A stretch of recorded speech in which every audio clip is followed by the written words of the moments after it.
Series 5 of DREI Knowledge Scene, and then we have 2 sessions this month. We have one today and then one on the 22nd. My name is Paul Jibara, and I'm the Director of Marketing and Business Development at Realopedia.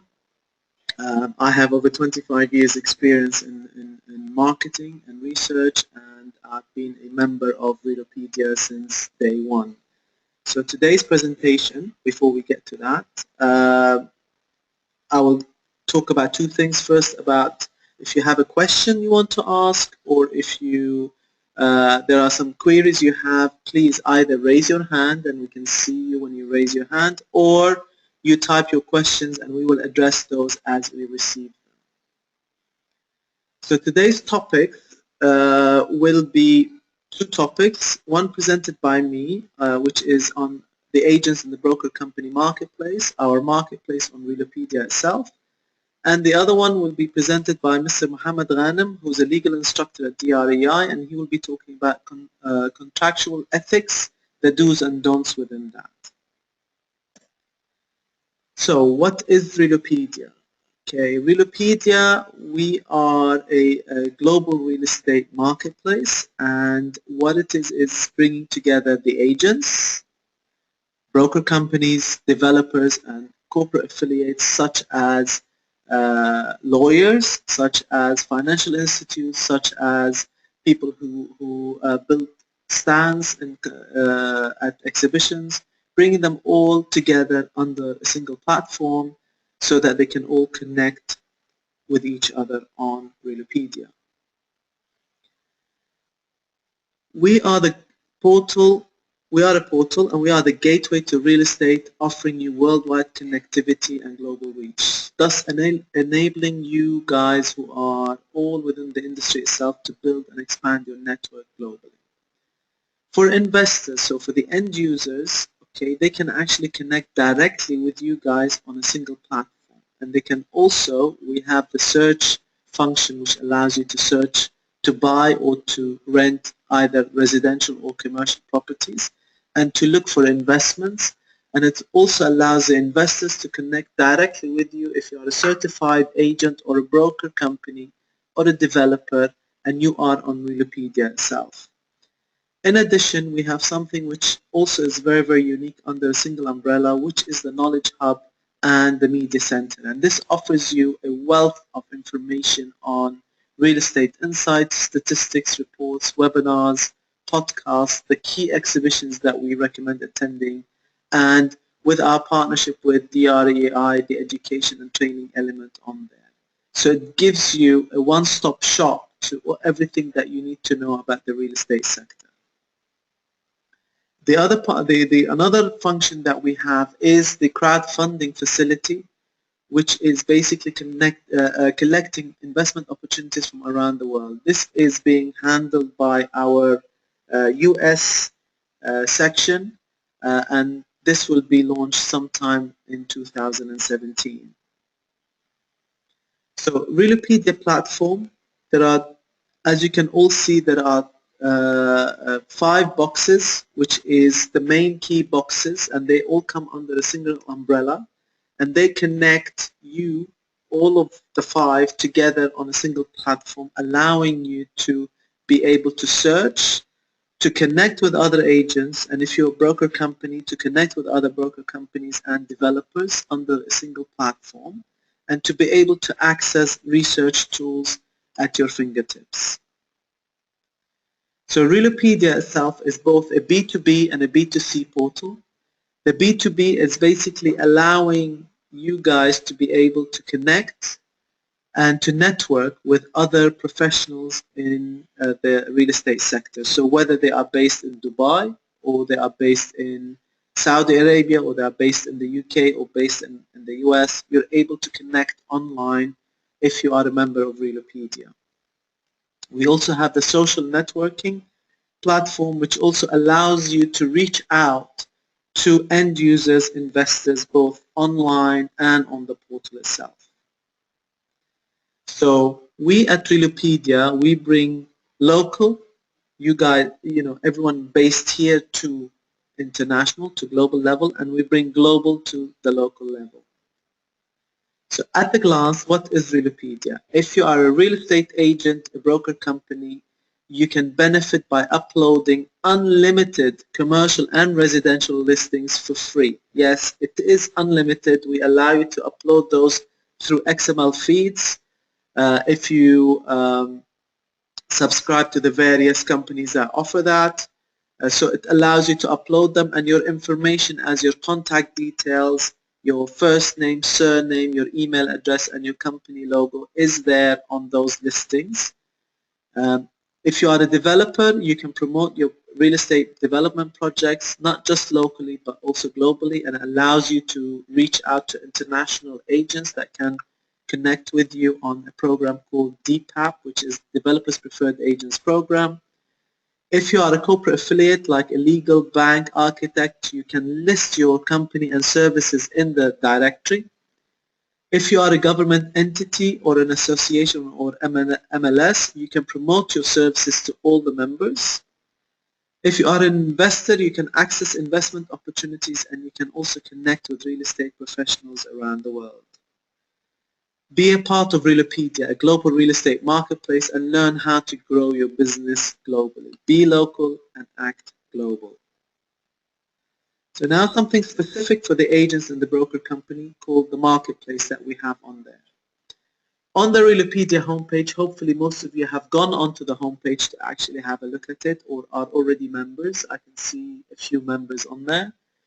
You will see a button that says Property Marketplace. When you click on that button, it opens up the marketplace specifically for the property sections, and on there you can actually see the agent himself or herself and with the name of the project and their listings. Now this is different to the standard listings, because what you have in the property marketplace, you're allowed to move either big projects, or you can move specific project. Let's say it's over $10 million or 36 million dirhams, and you want to move it because you don't want it in the normal property listings because it will be overshadowed by the 80,000 property listings that are there. You can move it into the marketplace.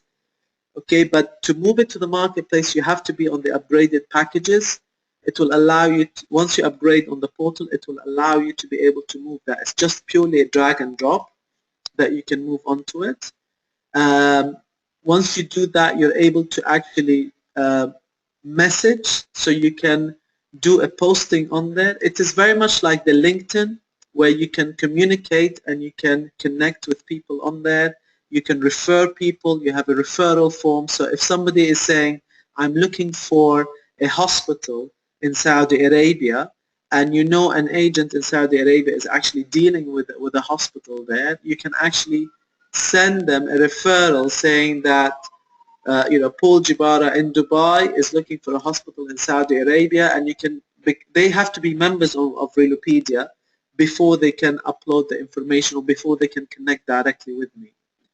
And once you do that, you also get a profile page that it's very much like the LinkedIn. You put in your complete CV, and it specifies the experience that you currently have and what you're looking for. We have global partners. One of our partners is DREI, who have been our partners for the last 8-9 months, and we work with them very much. And this is one of the things that we're doing every month, which is twice a month we do the webinars. Earlier last year, we were endorsed by RERA as a trustworthy portal. As one of the global trustworthy portals to actually do business with. We are the global marketing partners for the Miami Association of Realtors, and we have quite a lot of podcasts and things that you can view on our media center. We do a monthly talk show in both English and French with a real estate radio station called Radio IMO.France or FR, and they cover Europe, which is all of the Francophone, as well as North America, primarily Canada. And we just did one a couple of days back where it will be aired this week, and then they air it 2 or 3 other times throughout the month. And then what they also do is they send us a podcast, so we actually put it in our media center. So you can please feel free to go onto the media center to listen to it. We also are the official media partners for MIPIM, the International Property Show, and the annual investment meeting. MIPIM, for some of you, is actually taking place next week in the south of France. The IPS show and the AIM is the first week in April. You can follow us on social media. We have Facebook, we have Twitter, we have LinkedIn, and so on, and you can easily follow us on that. And please do. Please come online and follow us so that you can receive information. We have a very, very strong social media calendar. Any questions? Okay, so now I'll hand you over to Mr. Mohammed Ghanem. It is my great pleasure to introduce him. He's a real estate and construction lawyer and a PhD student currently studying, and he's also a partner at Bin Dahi Advocates and Legal Consultancy. His experience is criminal and procedure law and commercial law and investments, and he also teaches at DREI. So I will hand you over now to Mohammed. Mohammed, over to you.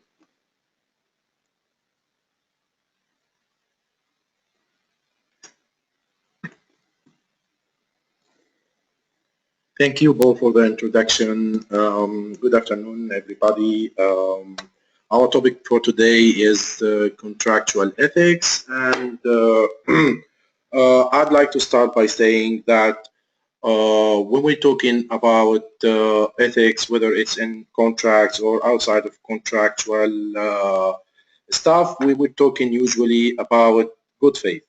So I believe that good faith is the basic foundation for contractual ethics, and on the other side, the bad faith is the reason of the most of defaults and breach of contracts. And in Dubai, we have a regulation of code of ethics for real estate professionals.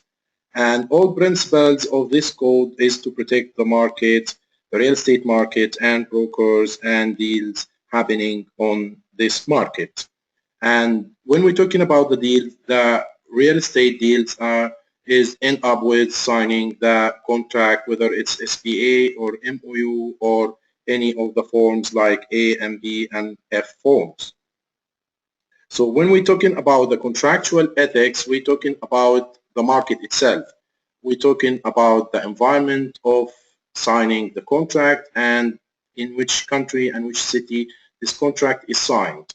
And we're talking about the code of ethics and the do's and the don'ts, which is part of that code.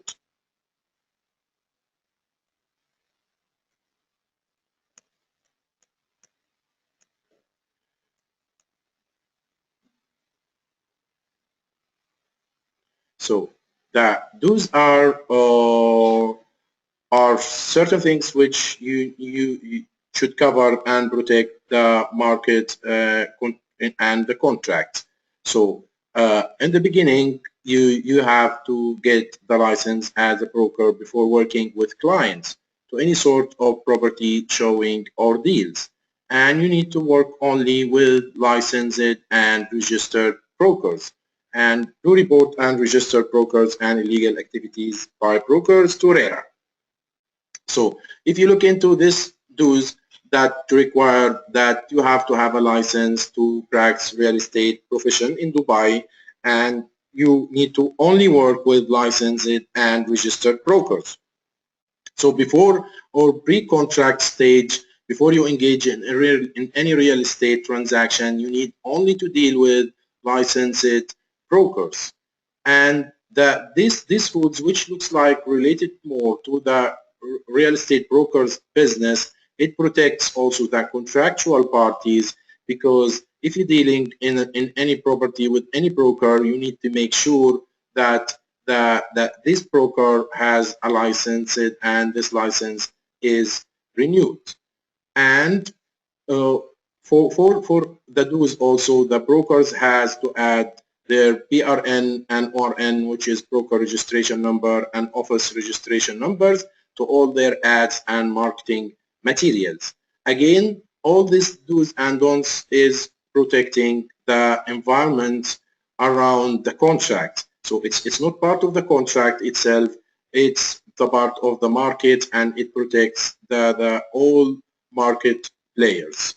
So, and for dealing with developers, you need to deal only with RERA approved developers and projects, and you can verify and check this information through the Dubai Land Department website and RERA regarding who are approved as a developer and what are projects approved.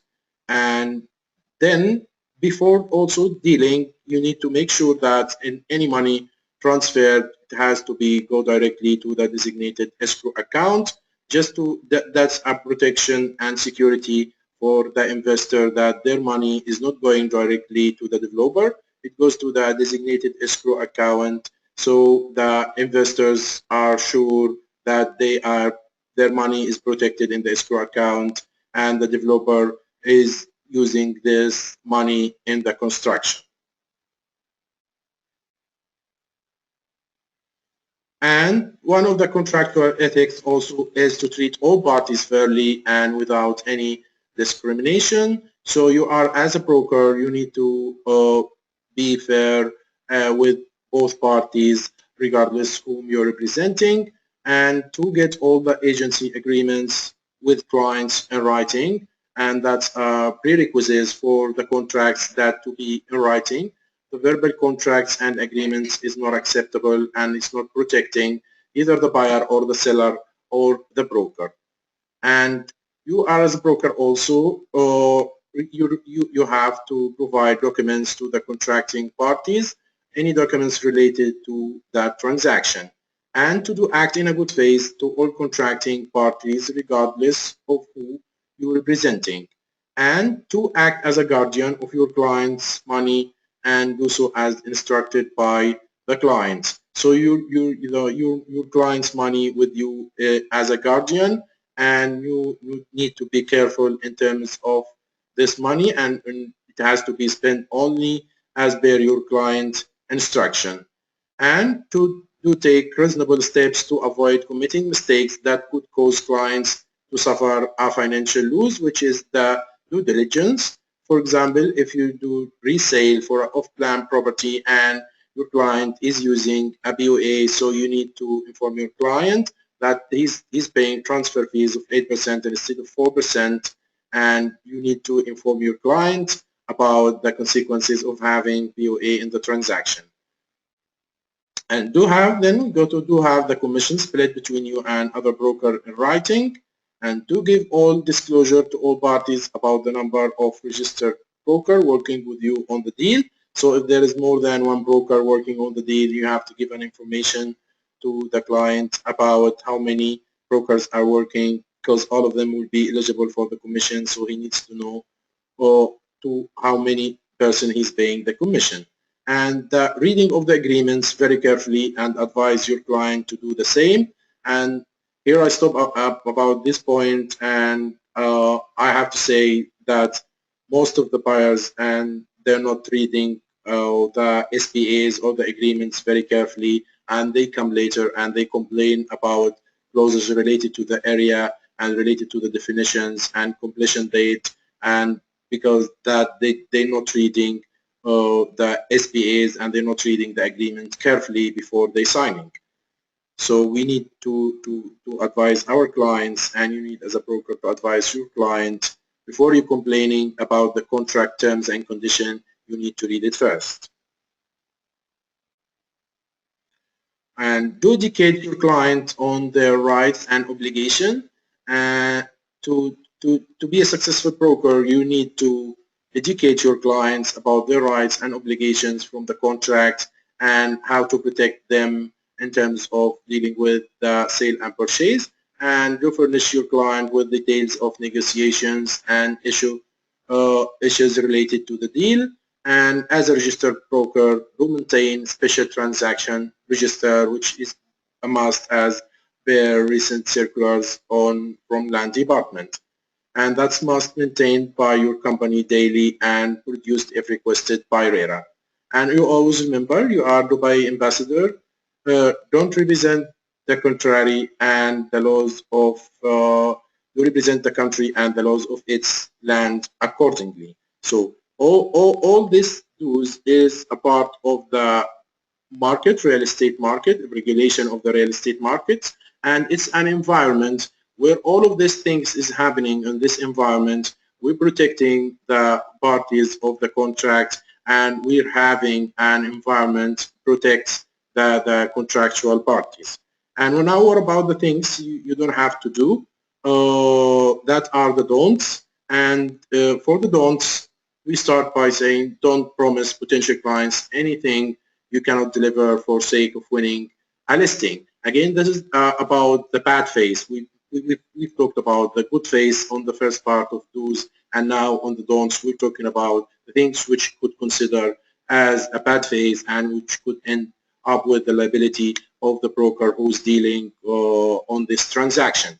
So don't promise potential clients anything you cannot deliver for the sake of winning a listing, or don't spam on mass emails or cold call potential clients. That's not allowed. You need only to communicate with your database or you go networking and use your other sources than spamming or sending mass emails or cold calls for potential clients.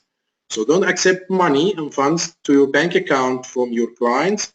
And if you did so, you need to act as a guardian on this money. But in general, don't accept money or funds into your bank account, because this could be a bad phase in terms of you acting as a broker and you receiving money as you like you are the seller or a buyer. Don't accept cash from undisclosed sources on behalf of your clients. So again, you need to be careful when it comes to the money and to make sure about the sources of this money you're receiving on behalf of your clients. Don't engage in any activity that may incur losses to any party of the deal. Don't represent yourself as a party, a party to the transaction and as a broker at the same time. If you do so, you are not entitled to commission. So you're not allowed to act in two capacities, one capacity as a broker and one capacity is a party of the deal. And if you are a broker and you did so, you will not be eligible for any commission. So you need to be careful when you're representing your client as an agent. You just say you are an agent. Don't represent yourself as a party of the transaction, because this could be a bad phase and you not be eligible for commission. And you might be also responsible for any liability coming out of this contract if you're not representing that you act as an agent. And don't accept power of attorney from any party, including your clients, and don't represent more than one party to deal without full written disclosure and consent from both parties, and don't give misleading information to a buyer or a seller on the current market value of the price of the property. And that's also, all these examples are very clear of having a bad intention in terms of you want a contract to be concluded and you push your client without caring about anything related to the contract. So you need to be careful when you disclose information, when you actively representing two parties, or when you're receiving funds from your clients. Don't promise your client future profits. Don't work in activities that are not permitted under your company's trade license. Don't market, advertise, list or promote a property too high or too low in a price without written consent and agreement for the owner. So again, these things are to regulate the market and to avoid illegal transactions. So you're not allowed to do activities not permitted by your license, or to market, advertise, and list or promote property too high or too low in price without written consent and agreement from the owner. So that this rule is regulating the price of the properties. Don't post false or misleading advertising to consumers on the price, features, or benefit of a property, causing loss or financial harm to investors by print or electronic media. don't breach the privacy of the client by revealing the reason for the sale or other private knowledge without permission. So that's protecting the privacy of your client. And don't reveal the deals of personal or private information, the details of personal or private information related to the client or customer. It's again related to protection of privacy. And don't represent clients to sign, don't pressure clients to sign document without them reading or understanding the documents and their legal obligations as per the documents, or uh, denying them the opportunity to seek legal advice prior to signing. So the clarity on signing the contract, the clarity before signing the contract, and knowing the obligations and rights under this contract is a right of the customer, and you don't have to pressure them to sign, and you give them the time to read it and to consult their legal consultant or lawyers. Don't make direct contract with another broker's client while written agreements are in place. This is also again something related to having an ethics while you practicing your profession. Don't dictate the terms and condition of the agreement between the buyer and the seller. Suggest they seek legal advice. So don't interpret the legal terms on the SPAs or in the contract, and ask your clients to seek a legal advice. And at the end, we should say, don't delay presenting an offer to buy to a seller, or make an authorized decision regarding the sale without prior consent of the owner of the property. So again, you remember, you're representing the client as an agent, not as a buyer or as a seller. And at the end, don't tell outright lies. The law to buy is strict, and if it can be proven that any real estate broker has breached the code of ethics, the injured party has a legal cause of action and can sue such a broker in court or bring claims before the competent authorities. And again, at the end, all these do's and don'ts is to protect the environment of real estate markets, and to protect brokers and the parties of the contractual. And by application of these do's and don'ts in your profession, you are helping the markets, and you are a part of developing the markets and having a contractual ethics at the end. And thank you for listening. And yeah. Okay, thank you so much. Are there any questions? Are there any questions for Mohammed? Okay, we've got one question for Realopedia.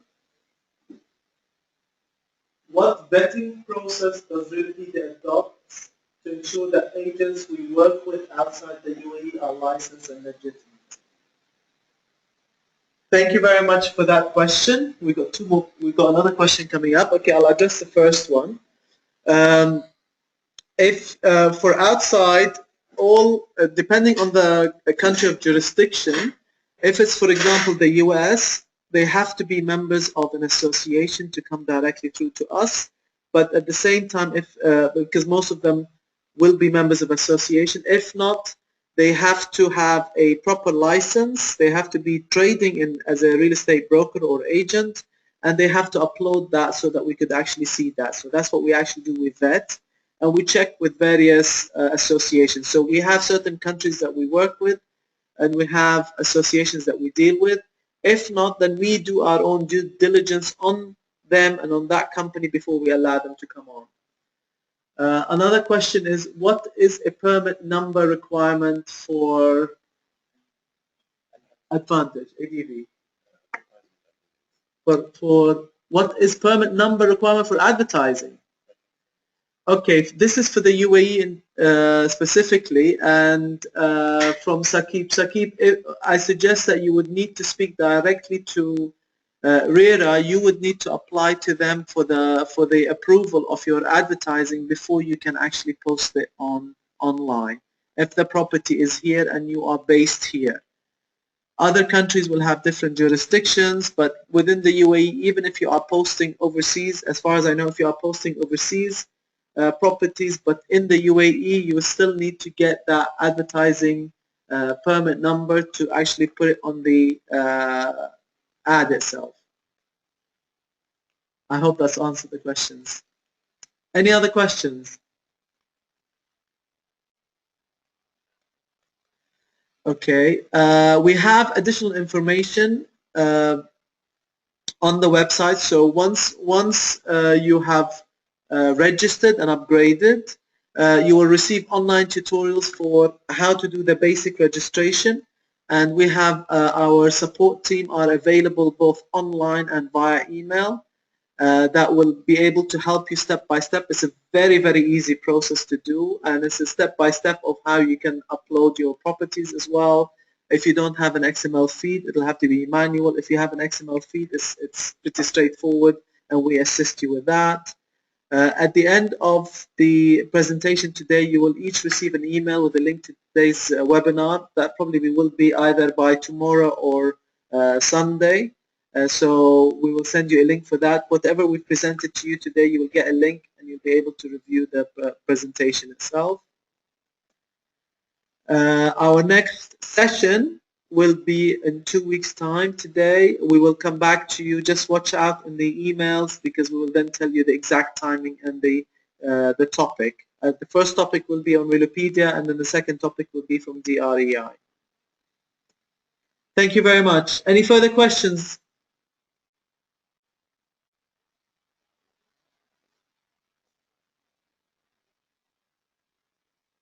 Okay, thank you all very, very much for joining us. Thank you, Mohammed, today for very, very informative of the do's and don'ts in Dubai. And we look forward to welcoming you all again at our next session. Thank you. Have a good afternoon. Bye-bye.